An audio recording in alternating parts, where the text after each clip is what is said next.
In this episode of Social Media Fails, we're analyzing Costume Craze.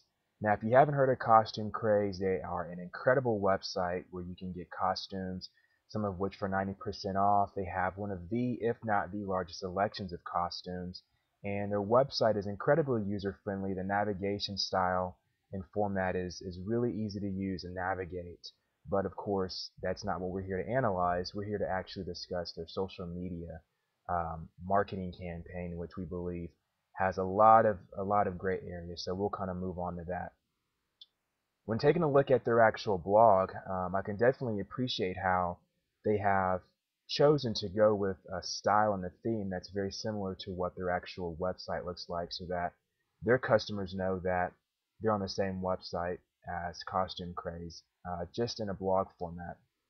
So kind of right off the bat, what we really kind of notice here is, their last post was written October 29th. Now, when you're creating a blog, you really want to do it with the intent and purpose of trying to get, readers to regularly expect to come to your website, or to your blog rather. And in order for you to have regular readers to your blog, you definitely want to have regular blog content. Again, just looking at this, we can see that obviously with costumes being, you know, the actual product that they sell and they specialize in, we can see their last post was written October 29th. It's now November the 2nd. So, I would definitely would have liked to see that they put in some effort to kind of, have some sort of blog post here post Halloween.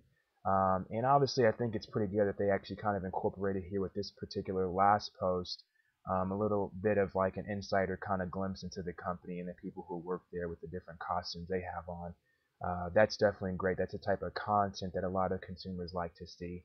But kind of moving on beyond that, the other kind of obvious issue we see here is the frequency at which they've actually posted. As we just saw, the last post was October 29th.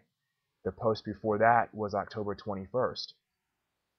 Then moving further down the blog, we can see the last post before that was October 15th. So, we kind of see again a uniform issue here where they're not actually creating content on a regular basis. This appears to be content that is a little bit too over the top with it being promotional.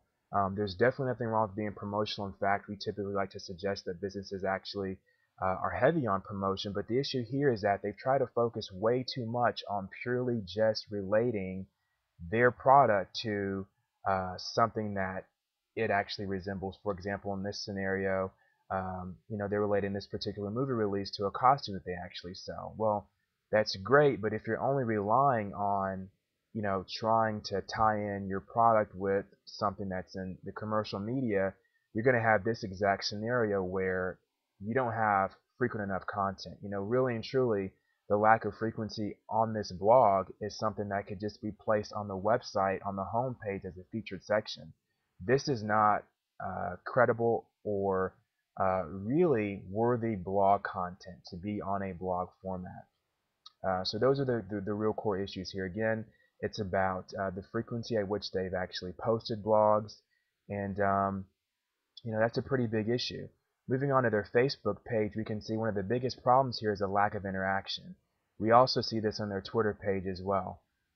One of the biggest problems that we see here is, there's really not very much interaction between them and their customers. This seems to be, 100% purely promotional, where they are, for example, they're posting links to their blog or different links to different products that they're selling or things like that. And that is not the type of content at all that is going to actually encourage people to want to continue to follow you or follow you in the future. What you really want to use these two mediums for, Facebook and Twitter, is really to try to, for example, in this case, I would say develop a contest. There was no contest here that was developed in the month of October. That was a critical error. They could have simply done something where they tied in a contest of who of their customers provides the best photo album on Facebook or whatever the case may be of their Halloween pics with their Costume Craze costume on. That could have been a really big hit, and they could have rolled that into promotional efforts for coupons or other incentives and things like that. But that's what we see are problems with Costume Craze's social media presence.